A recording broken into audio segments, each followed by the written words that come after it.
दर्शकवृन्द नमस्कार। कार्यक्रम जनसंवादको आजको श्रृङ्खलामा यहाँहरूलाई हार्दिक स्वागत छ। जनसंवादको आजको श्रृङ्खला मुलुकमा विद्यमान पछिल्लो राजनैतिक अवस्था घटनाक्रममा आधारित भएर हामी बहस गर्नेछौँ र आसन्न स्थानीय तहको निर्वाचन जुन वैशाख 30 गते देशैभर हुन गइरहेको छ, यसमा विभिन्न दलहरूले आफ्नो प्रतिस्पर्धामा उत्रने जुन एउटा तयारी गरेका छन्, त्यसमा नयाँ पार्टीहरू र नयाँ सिराबाट उदाउँदै गएका पार्टीहरू पनि गठबन्धन गरेर होस् वा चाहिँ आफ्नो एकल विवेकले जनता सामु जाने एउटा होडबाजीमा छन्। अर्कोतर्फ यो व्यवस्थाले र यी दलहरूले मुलुकलाई कायापलट गर्न नसकेको, मुलुकलाई सही दिशामा लैजान नसकेको र मुलुकलाई प्रगति पथमा पुर्याउन नसकेको भन्दै केही पुराना दलहरू पनि यति बेला सलबलाउन थालेका छन् र जनताका मनोभावनाहरूलाई समेट्दै केही फरक राजनैतिक शक्तिहरू पनि निर्वाचनमा होमिने तयारी गरिरहेका छन्। आज हामी यिनै पेरिफेरीमा नेपालको पछिल्लो राजनीतिक अवस्था, यसको धरातल र नेपालमा राजनीतिक दलहरूले चाहेको व्यवस्था त्यहाँसम्म पुग्न सकेको वा नसकेको लगायतका विषयहरू आज हाम्रो कार्यक्रमका प्रधान विषयहरू हुनेछन्, जसका निम्ति मैले कुराकानीका निम्ति बोलाएको छु नेकपा एकीकृत समाजवादीका स्थायी कमिटी सदस्य, उपत्यका विशेष प्रदेश इन्चार्ज विश्वनाथ प्याकुरेल। यहाँलाई स्वागत छ। धन्यवाद छ। अब विशेष गरी सुरुमा जुन आसन्न स्थानीय तहको निर्वाचन वैशाख 30 गते आउँदैछ, तपाईँहरू त गठबन्धन सत्तारूढ 5 दलीय गठबन्धनभित्रको एउटा दल भर्खरै मात्र एमालेबाट टुक्रिएर आउनु भएको, तपाईँकै भाषामा भन्दा विद्रोह गरेर तपाईँ बाहिरिनु भएको, यो आइरहेको निर्वाचन र तपाईँहरूको तयारीलाई चाहिँ कसरी लिनु भएको छ सुरुमा यतैबाट? सबभन्दा पहिले प्रश्नमा एउटा टुक्रिएको भन्ने शब्द प्रयोग गर्नुभयो यहाँले। हाम्रो पार्टी टुक्रिएको होइन, विद्रोह गरेको। यस्ता इतिहासका विभिन्न कालखण्डहरूमा यस्ता घटनाहरू घटेका छन्। कम्युनिस्ट आन्दोलनभित्र अरू पार्टीहरूभित्र नि घटेका छन्।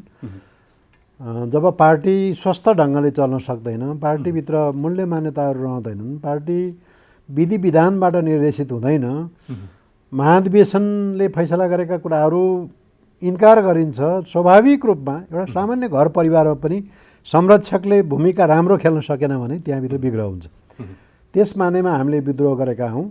पार्टीलाई पुनर्गठन गर्दै कम्युनिस्ट आन्दोलनलाई दक्षिणपन्थी अवसरवादबाट मुक्त गर्ने उद्देश्यसहित समाजवादको बाटोमा हिँड्ने उद्देश्यसहित हामी चाहिँ गठन भएका हौँ। जहाँसम्म पछिल्लो प्रश्न छ, स्थानीय निर्वाचनको सन्दर्भमा स्वाभाविक रूपमा हामीले भर्खरै हामी नयाँ पार्टीको रूपमा करिब 7 महिना जति मात्रै भयो नेकपा एकीकृत समाजवादीको नामबाट विधिवत रूपमा निर्वाचन आयोगमा दर्ता भएर हामी क्रियाशील रहेका छौँ। मैले अघि नै भनिसकेँ, 7 महिनाको अवधि पार्टीको जीवनमा त्यो ठुलो समय होइन। तथापि यहाँकै यो महत्त्वपूर्ण टेलिभिजनले पनि प्रसारण गरेको छ धेरै पटक। हामी देशव्यापी रूपमा साङ्गठनिक आधार निर्माण गरिरहेका छौँ। हाम्रा मुद्दाहरूलाई जनताबीच पुर्याउने प्रयत्नहरू गरिरहेका छौँ। जे जति कम्युनिस्ट आन्दोलनको सन्दर्भमा प्रश्नहरू उठेका छन्, ती प्रश्नहरूको हल गर्ने क्रममा लागिरहेका छौँ। म के विश्वस्त छु भने हामीले राम्रो एउटा उपस्थिति जनाउनेछौँ, राम्रो प्रतिनिधित्व गर्नेछौँ। राष्ट्रिय राजनीतिमै देखिसकेका छ नि, त्यो त प्रुफ भइसकेका विषय छ। होला अहिले ज्ञानेन्द्र जाँदाखेरि पनि त मान्छे त वरिपरि घुम्थे, धेरै थिए, एकदम भिड लाग्थ्यो।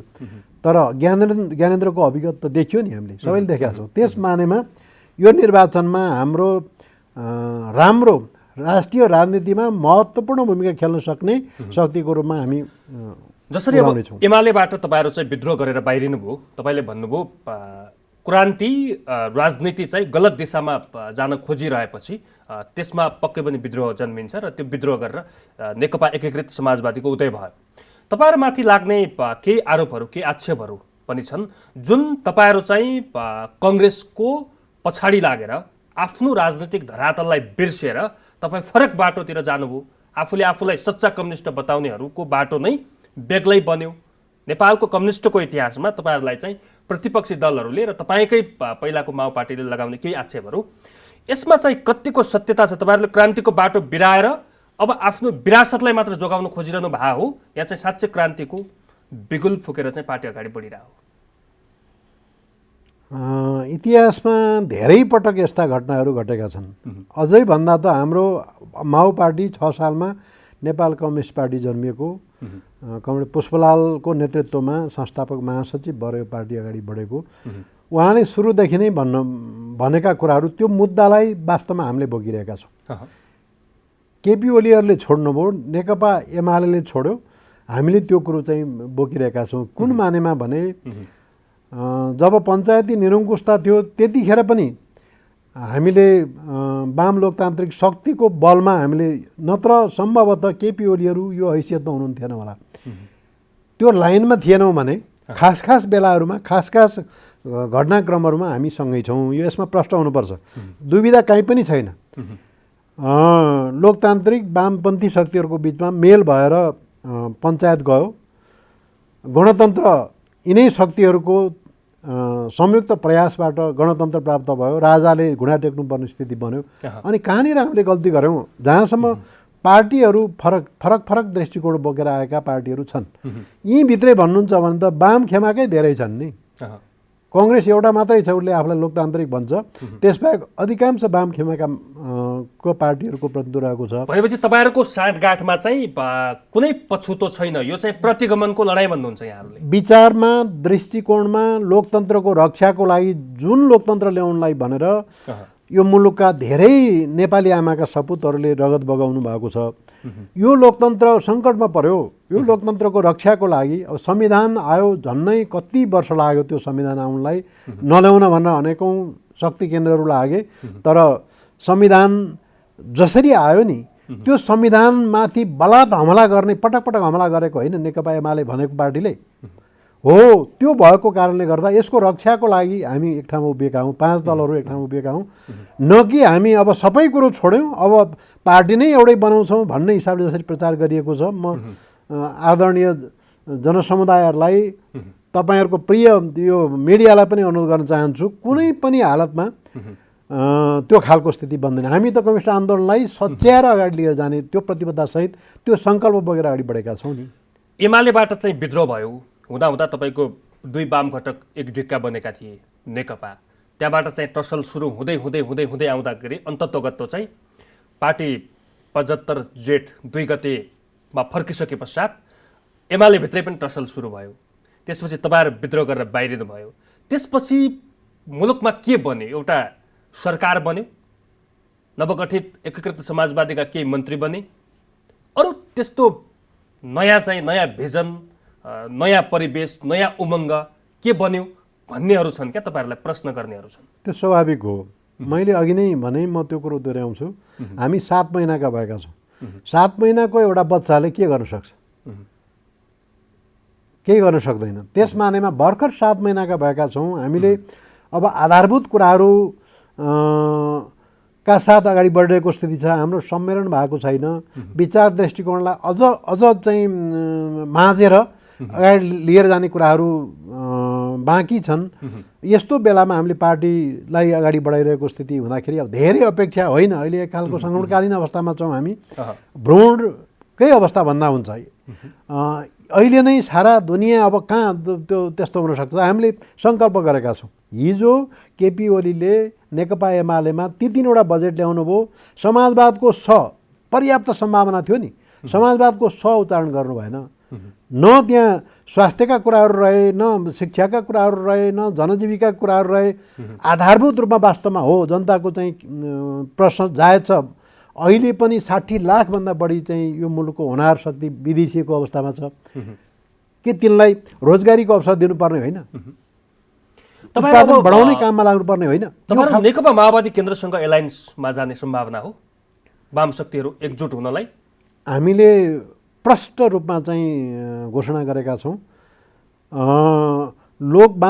लोकतान्त्रिक वामपन्थी शक्तिहरूको बिचमा जुन शक्तिहरूको बिचमा मुद्दाहरू मिल्छन्, अहिले मुद्दा इस्यु नै हो, मुद्दाहरू मिल्छन् उहाँहरूसँग। अहिले माओवादी मात्रै होइन, अरू राष्ट्रिय जनमोर्चा छ, अरू वाम शक्तिहरूसँग पनि हाम्रा प्रयत्नहरू भएका छन्। सँगै जाउँ, चुनावमा सँगै जाउँ भन्ने खालको कुराहरू छन्।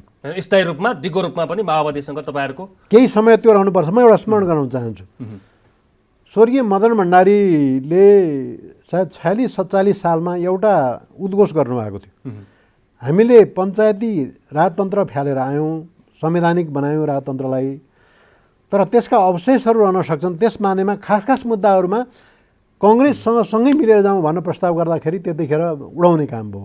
तर अहिले त्यो वास्तवमा नेपाली जनताहरूले त्यो महसुस गरिरहेका छन्। खास खास विकास निर्माणको सन्दर्भ, शान्ति सुरक्षाका कुराहरू, परराष्ट्र नीतिका कुराहरू, कतिपय विषयहरू साझा होइनन् र, चाहे त्यो काङ्ग्रेस होस् कम्युनिस्ट होस्, साझा हुन्छन् नि। त्यस्ता मुद्दाहरूमा सँगै जान नसकिने भन्ने कुरो त केही पनि होइन। त्यो यान्त्रिक कुरो हुन्छ, त्यो एकदम जडसूत्रवादी कुरो हुन्छ। त्यो भनेपछि कुनै न कुनै मिलन बिन्दुमा आएर चाहिँ तपाईँहरूको एकीकरण हुन सक्ने सम्भावना उत्तिकै रहन्छ। त्यो भोलिको सम्भावना त कसरी भन्न सकिन्छ र, तर मुद्दाहरू मिल्दै गयो भने जनमोर्चा सहनी हुनसक्छ, माओवादी पनि सहनी हुनसक्छ। तपाईँहरू अन्ततगत्व यस्तो लामो इतिहास, करिब 70-72 वर्षको चाहिँ नेपालको कम्युनिस्ट राजनीतिको एउटा इतिहास रचेका जुन नेताहरू, त्यसको नेतृत्व गरेका नेताहरू आएर नेपाली कङ्ग्रेसको पाउमा गएर चाहिँ कम्युनिस्टको आन्दोलनलाई चाहिँ त्यही विसर्जन गर्नुभयो भन्नुहुन्छ तपाईँकै पूर्व अध्यक्ष नेकपा एमालेका पार्टी अध्यक्ष केपी शर्मा ओली। यो समय र परिस्थितिले त्यस्तो देखाएको जस्तो पनि अनुभूति हुन्छ कतिपयलाई। त्यो कतिको साँचो छ यसमा, सत्यता के छ? यसमा सत्यता छैन। अब उहाँमा त्यो पीडा छ, केपी ओलीमा पीडा छ कि त्यो हिजोको अब सङ्घीय सरकारको प्रधानमन्त्री उहाँ आफै हुनुहुन्थ्यो, 6वटा प्रदेशका सरकारहरू भत्किएका छन्, राष्ट्रिय सभाको स्थिति त्यस्तै छ। यो अब गाली गर्नेलाई त के भन्न सकिन्छ? केही पनि भन्न सकिन्न होइन। म त पाँडै गाली भन्छु, त्यो दुराग्रह भन्छु, त्यस्तोको कुनै अर्थ छैन। राजनीतिक ढङ्गले हेर्ने हो भने तपाईँहरूले पनि इगो त लिइरहनु भएको छ नि होइन? अहिले त्यस्तो छैन, प्रतिस्पर्धा छ अहिले पार्टी त्यस्तो छैन। हामीले पार्टी एकले अर्कोलाई कटाक्ष गर्ने, एकले अर्कोलाई आरोप लाउने त प्रतिस्पर्धै चलेको छ नि। व्यक्तिका निजी स्वभावहरू होलान्, त्यो ढङ्गको चाहिँ आक्षेप हामीबाट छैन। उहाँले राजनीतिक बाटो बिराउनु भएको छ, यसलाई सच्चिनुहोस् भनेर भनिरहेका छौँ हामी त। सच्चिनुपर्छ, नत्र कम्युनिस्ट आन्दोलन धरापमा पर्छ भनेर भनेको हामीले। एमालेसँग एलायन्स हुने सम्भावना के रहन्छ भोलि गएर? केही अनुमान गर्न सकिन्छ त्यस्ता कुनै? अब सम्भावना नै हुँदैन भन्ने कुरो होइन, तर अहिलेकै स्थितिमा त्यो सम्भावना छैन। अहिलेकै अवस्थामा त्यो सम्भावना देखिन्न। भनेपछि केपी ओलीको विकल्पका रूपमा चाहिँ कोही त्यहाँ क्यान्डिडेट खडा भयो भने त्यो सम्भावना रहन सक्छ। अब उहाँहरूले कति करेक्सन गरेर लानुहुन्छ भन्ने कुरो पार्टीभित्र हिजोका जुन व्यथितिहरू हामीले देख्यौँ नि। म एउटा घटना सधैँ सम्झन्छु। म 9औं महाधिवेशनबाट केन्द्रीय कमिटीको सदस्य जितेको। मेरो अपराध केही पनि थिएन, त्यहाँ प्यानलाइज भएको थियो। म माधव नेपाल समूहको सदस्यको रूपमा त्यहाँ उपस्थित थिएँ, मैले जितेँ। मलाई सबभन्दा पीडा भएको दिन कहाँनिर भयो भने जब फागुन 23 गते सर्वोच्चले एउटा निर्णय गर्यो। त्यो कथित निर्णय भन्छु, राजनीतिक निर्णय भन्छु म, त्यो फैसला गर्यो अब माओवादी र एमाले छुट्टिने भनेर भन्यो।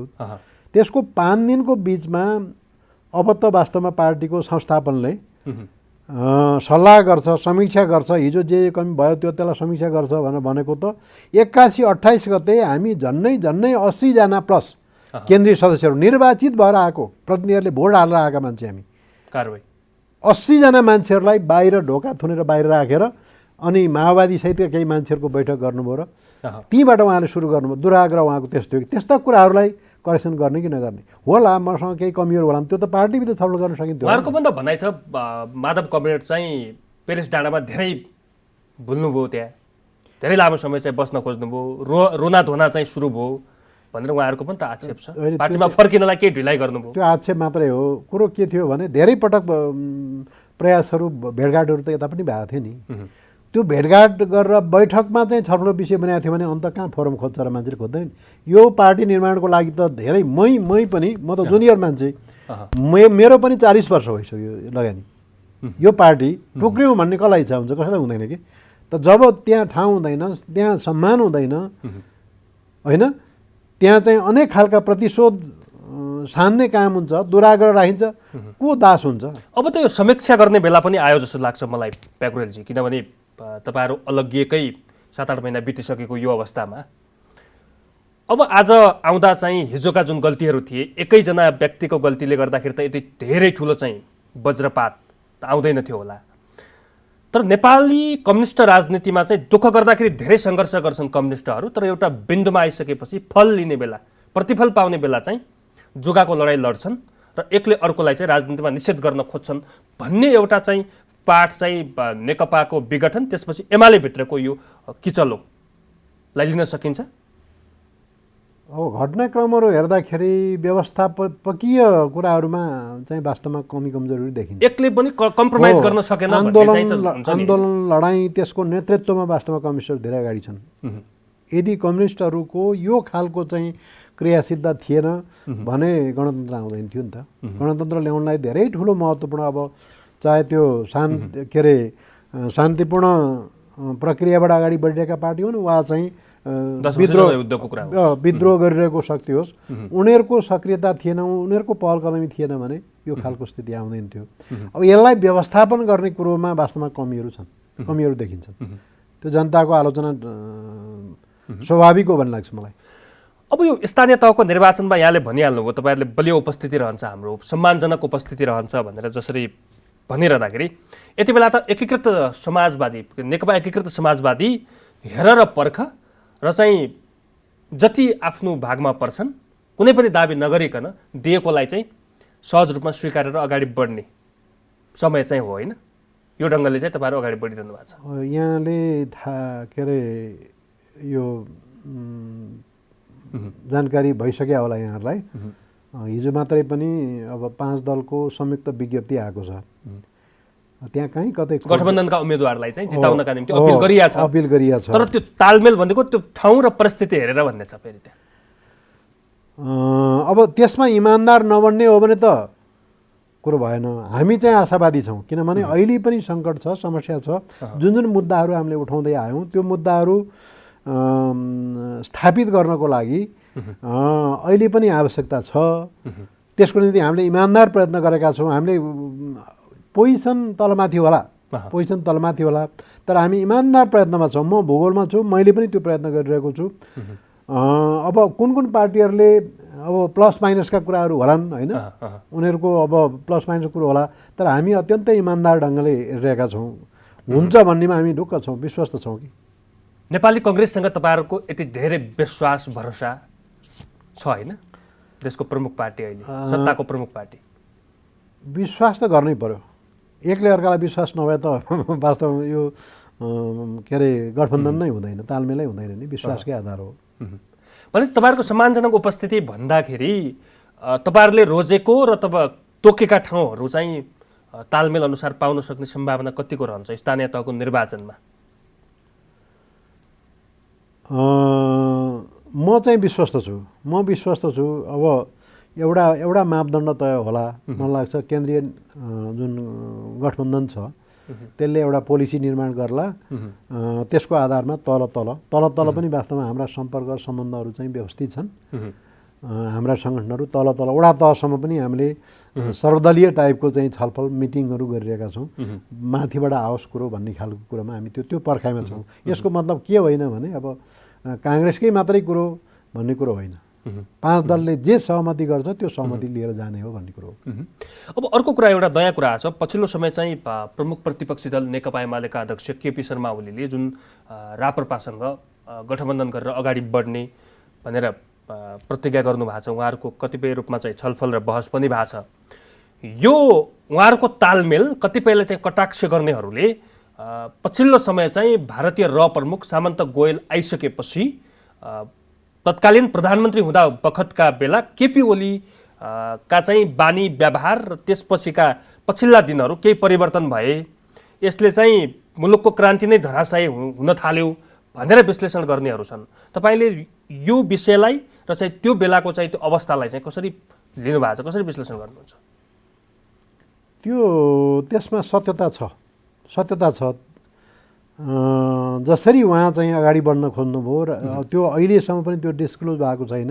तत्कालीन अवस्थामा पार्टीमा त्यो छलफलको विषय बनेन, के कुराकानी भयो, त्यसबाट शङ्का गर्ने ठाउँहरू, शङ्का गर्ने आधारहरू प्रशस्त छन्।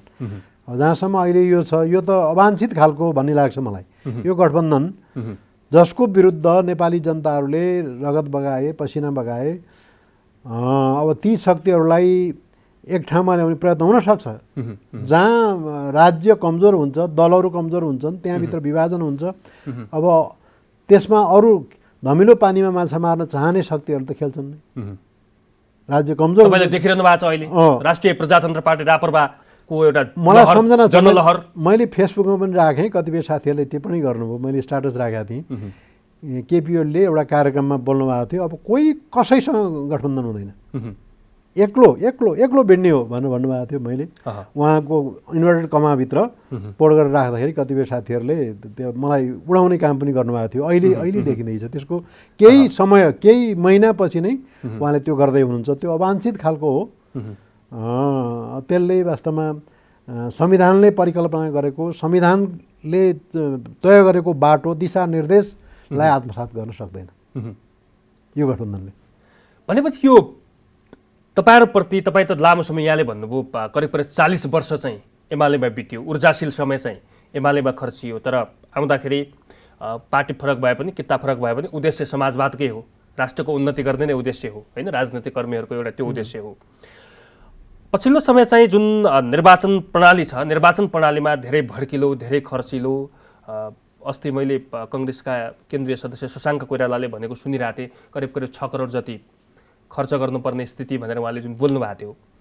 यो अवस्था किन सिर्जना भयो मुलुकमा? यति धेरै खर्चिलो प्रणाली ल्याउनकै लागि चाहिँ तपाईँ यहाँहरूको आन्दोलन थियो त? यसरी चाहिँ पैसा, पावर, तडक भडकले चाहिँ मुलुक बन्छ, राष्ट्रियता बन्छ? यो असाध्यै ठुलो दुर्भाग्य हो यो मुलुकको निम्ति। अब अरू शक्तिहरूको कुरा गर्दिनँ, पुँजीवादीहरूको नेतृत्व गर्ने होइन, पुँजीपतिहरूको चाहिँ रक्षा गर्ने त्यो अब घोषणा गरेर त्यो कार्यक्रम लिएर हिँड्ने पार्टीहरूको त म भन्दिनँ। जसले मजदुरको, किसानको, आधारभूत तहका जनताको, गरिब जनताहरूको शोषणमा परेका विभिन्न चाहिँ मूल के अरे त्यो उसबाट बाहिर रहेका त्यो शक्तिको उत्थानको निम्ति भनेर चाहिँ पार्टीहरू गठन हुन्छन्। त क्रमशः अहिले यो देखिएको छ। अहिले यो देखिएको छ वडा स्तरको निर्वाचन लड्दाखेरि पनि करोडौं खर्च गर्न पर्ने। मैले पनि सुने, अस्ति डाक्टर शशाङ्क कोइरालाको त्यो अभिव्यक्ति सुने। यो त अब वास्तवमा उहाँले तपाईहरुलाई त गाह्रो छ अब निर्वाचन लड्नलाई त्यसो भए। हुन्थ्यो कि हुन्थेन त्यो आफ्नो ठाउँमा छ, क्वेसन उठाएको छ क्यारे सायद त्यो पनि क्वेसन उठाएको छ। स्पष्टीकरण नै माग गरेको छ किनभने आचार संहिताले तपाईहरुलाई पनि निर्वाचन आयोगले स्पष्टीकरण माग गरेको छ। नेकपा एकीकृत समाजवादीले भिरकोटी मण्डपमा त्यत्रो तडकबाट गर्न मिल्थ्यो त? आचार संहिता लागिसकेपछि हाम्रो तडकबाट के पनि थिएन। त्यो जिल्ला कमिटीले आयोजना पोस्ट पम्पलेट जिल्ला कमिटीले आयोजना गरेको कार्यक्रम थियो। त्यस्तो तामझाम बिल्कुल थिएन है। सयौं मान्छेहरु त्यहाँ, हजारौं मान्छे आउनुलाई चाहिँ अब त्यो तामझाम भन्न मिलेन। म जोड्दै थिएँ अघि। अब साँच्चै कम्युनिस्ट पार्टीले अब पैसावाल मान्छेहरू, ठुल्ठुला चाहिँ पुँजीपतिहरू, कालो धनलाई चाहिँ लगानी गर्न चाहनेहरू, त्यसकै पैसाको भरमा चुनाव लड्ने स्थिति बन्यो भने चाहिँ वास्तवमा कम्युनिस्ट आन्दोलन धाराशाही हुन्छ। यो पक्का हो, प्रष्ट हो। किनभने आधारभूत तहका मान्छेहरू, सामान्य चाहिँ राजनीति गरेर हिँडेका मान्छेहरू ऊ त त्यहाँ त आउनै नसक्ने भयो नि। त्यहाँ नआउने बित्तिकै उसले कहाँबाट पोलिसी बनाउँछ, कहाँबाट त्यो जनताको सेवा गर्छ, त्यो खालको स्थिति बन्दैन। क्रमशः यो बढेको छ। यो वास्तवमा असाध्यै चिन्ताजनक विषय हो। अलिअलि आचार संहिता मार्फत नियन्त्रण गर्न त खोजेको छ, त्यो अनुगमन कति प्रभावकारी हुन्छ त्यो हेर्नु बाँकी छ। त सबै पार्टीहरूले यो सोध्नुपर्छ। तपाईहरु कहाँबाट पैसा ल्याएर लड्नुहुन्छ? अब तपाईहरुलाई त गाह्रो होला, चुनौती होला, भर्खर नयाँ पार्टी करोडौं अरबौं कहाँबाट आउँछ? छैन, हामीसँग पैसा छैन वास्तवमा। प्रष्ट अस्ति नेताले नै भन्नुभयो हामीसँग पैसा, हामीसँग विचार छ, पैसा छैन भन्न। विचारले चल्छ त यो देशमा? क्रान्ति चल्नुपर्ने हो, चल्नुपर्ने हो। अन्त चल्छ यहाँ चल्दैन? चल्छ, चल्नुपर्छ। तर डेभिएट भएको छ। यसलाई ट्र्याकमा ल्याउन पनि हो हाम्रो चाहिँ पुनर्गठन। कतिपयले चाहिँ अघि मैले भिरकोटी मण्डपको कुरा अब यहाँले पनि उच्चारण गर्नुभयो, हामीले पनि उठाइहाल्यौँ। तर त्यहाँ चाहिँ आचार संहिता लागू भइसकेपछि जिल्ला कमिटीले त्यत्रो आमसभा गर्न हुन्थेन, त्यहाँ जनसभा नाम दिएर चाहिँ गर्न हुन्थेन पनि भने। निर्वाचन आयोगसँग यहाँहरूको के छ? तारन्तार सम्पर्क भइरहेछ? स्पष्टीकरण माग गरिरहेछ क्यारे 3 दिनभित्र? होइन, हामी भएको कुरो दिन्छौँ, त्यो लुकाएर लुक्ने कुरै छैन नि। लुकाएर लुक्नुपर्ने कुरो छैन, त्यो आचार संहिताभित्र पर्दैन भन्ने लाग्छ। किन मान्छेहरूलाई जम्मा पारेर? मान्छेहरू जम्मा हुने प्रचार प्रसार गर्नु पनि तपाईँहरूले त त्यहाँ त बकाइदा पार्टीको त्यस्तो होइन। जिल्ला कलममा निर्वाचन के अरे मत हालौँ भोट हालौँ होइन, अब त्यो त पार्टीले भन्ने भयो, आफ्नो ऊ त भन्ने भयो। तर त्यस्तो तडक भडक कहाँनिर देख्नुभयो? त्यहाँका झन्डाहरू, त्यहाँका तुलहरू टाँगा हेर्नुभयो होला, एकदम साना साना तुलहरू राखिएको थियो। त्यस्तो तडक भडक थिएन कि। अब अलिकति यो राजनीति भन्दा र त्यो विषयवस्तुभन्दा केही बाहिरको विषय पनि हो। तपाईँहरू भर्खर यहाँले भन्नुभयो बामे सरिरहनु भएको छ, 7 महिनाको पिरियडमा चाहिँ जुन एउटा राजनीतिक क्रान्तिमा उथलपुथल ल्याउँछौँ, मुलुकको राजनीतिलाई चाहिँ संस्थागत गर्छौँ भनेर जसरी तपाईँहरू अगाडि बढ्नुभयो। तर यहाँ चाहिँ अहिले पछिल्लो समय चाहिँ मुलुक आर्थिक सङ्कटमा परेको छ, आर्थिक क्राइसिस छ, तरलता छ। अस्ति अर्थमन्त्री जनार्दन शर्माले जुन के अरे गभर्नरलाई महाप्रसाद अधिकारीले चाहिँ बाहिर ल्याइसकेपछि, उहाँलाई निलम्बन गरिसकेपछि सरकारप्रति एक किसिमको विरोधाभास, सरकारप्रति चौतर्फी रूपमा आलोचना पनि अगाडि बढ्दै गएको छ। कतिपयले भनेका छन् नोटबन्दी भएका पैसाहरू, रकमहरू चाहिँ व्यापारीले होस् वा चाहिँ राजनीतिक कर्मीहरूले होस्, घर घरमा चाहिँ ती खोस्टाहरूलाई चाहिँ राखेकै कारणले आज चाहिँ यो अवस्था सिर्जना भएको छ भनेर भनिरहँदाखेरि हिजो भारतमा प्रधानमन्त्री नरेन्द्र मोदीले जुन चाहिँ नोटहरूलाई चाहिँ नयाँ ल्याउने र पुरानाहरूलाई चाहिँ डिस्ट्रोइड गर्ने गरी काम गर्नुभएको थियो। त्यो अब नेपालको हकमा र यो आर्थिक मन्दीदेखि लिएर यो भनौँ न सबै कुराहरूको वृद्धिदेखि लिएर अन्य कुराहरूलाई पनि सम्झिँदाखेरि अब त्यो सिचुएसन नेपालमा पनि आएको हो। म त्यसको ज्ञाता होइन कि दुईटै प्रतिक्रियाहरू देखिन्छ। अब उहाँलाई कारबाही गर्नु हुन्थ्यो हुँदैन थियो, अब त्यो सरकारको भन्दा अलिक फरक। म हिजो कतिपय चाहिँ विज्ञहरूको इन्टरभ्यू पनि सुन्दै थिएँ। एक थरीको भनाइ यो राष्ट्र ब्याङ्कको गभर्नरलाई अब महाधिवक्ता वा अरूलाई हटाए जस्तो गरेर हटाउने यो चिज होइन भनेर पनि आएको कुरो छ। र अर्को सरकारको तर्फबाट जसरी प्रचार गरिएको छ यो सङ्कट एकदम श्रीलङ्काको जस्तो आदि इत्यादि भनेर एकदम उचाल्ने काम भएको छ, त्यस्तो होइन। कतिपय इन्डिकेटरहरू नकारात्मक छन् होइन, तथापि कोलाहल गर्नुपर्ने स्थिति चाहिँ होइन भनेर अब राष्ट्र ब्याङ्ककै अधिकारीहरूले बोलेको कुरो पनि मैले सुनेको छु। त्यो भएको हुनाले अब मैले फेरि पनि भन्छु, म त्यसको भित्र के थियो कुरो त्यो जानिँदैन होइन, थाहा छैन। कतिपय नोटबन्दीका कुराहरू आइरहेछन् क्या अहिले पछिल्लो पिरियडमा, त्यस्ता समस्याहरू हुन सक्छन्। यस्तो बेलामा त्यस्ता समस्याहरू चाहिँ उत्पन्न हुन सक्छन्। यसको समस्याको निराकरण भने त नयाँ नोट छाप्ने होला भोलि।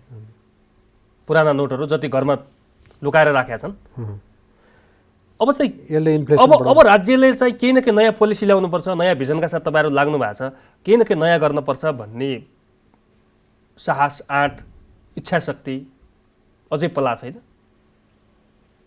अन्तिममा हामी अन्तिम प्रश्न। अच्छा होइन, अब यो त उपाय छैन अरू। नयाँ ढङ्गले नजाने हो भने त कि त कोल्याप्स हुनु पऱ्यो कि त गति दिनु पऱ्यो, गाडा त ठेल्नु पऱ्यो, लानु पऱ्यो अगाडि। त्यस मानेमा नयाँपन त ल्याउनै पर्छ, सुधार गर्नुपर्छ। यहाँको समय संवादका लागि धेरै धेरै धन्यवाद। हस् धन्यवाद, हस् धन्यवाद। दर्शकवृन्द, कार्यक्रम जनसंवादको आजको श्रृङ्खला एमालेबाट विद्रोह गरेर बनेको नयाँ शक्ति जुन नेकपा एकीकृत समाजवादीका स्थायी कमिटी सदस्य विश्वनाथ फ्याकुरेल आजका हाम्रा अतिथि हुनुहुन्थ्यो र विशेष गरी पछिल्लो समय आसन्न स्थानीय तहको निर्वाचन र नेकपा एकीकृत समाजवादीको आगामी यात्रा लगायतका पेरिफेरीमा हाम्रो आजको बहस बन्यो। आजका लागि जनसंवादको समय सकिएको छ। खेम्बम बिदा हुन्छु। नमस्कार।